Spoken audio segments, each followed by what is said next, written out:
আকাশ থেকে আসমান থেকে ইলিম নিয়ে পৃথিবীর মাটির উপরে আগমন করেছে মানবদেরকে জান্নাতের পথ দেখাইতে, আল্লাহ পাওয়ার পথ দেখাইতে। আমাদের নবী আলাইহিস সালামেরও বহু মুজিজা আছে আমাদের নবীজির, কিন্তু আমাদের নবীজির এক নাম্বার মুজিজা হলো নবীজির ইলম। আল্লাহু আকবার বলেন। নবীজির এক নাম্বার মুজিজা কি? ইলম। নবীজির ইলম হলো নবীজির এক নাম্বার মুজিজা। আল্লাহর রাসূলকে আল্লাহ তাআলা কত ইলম দান করেছেন।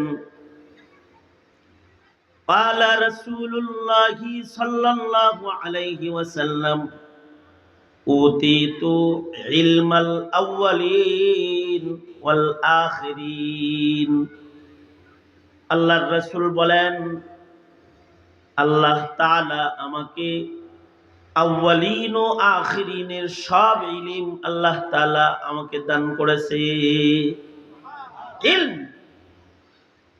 পূর্বের ইলম, অতীতের ইলম, মুস্তাকবিল ভবিষ্যতের ইলম, একেবারে জান্নাত পর্যন্ত যত ইলম আছে সব ইলম আল্লাহ তাআলা আমাদের নবীজিকে দান করছেন।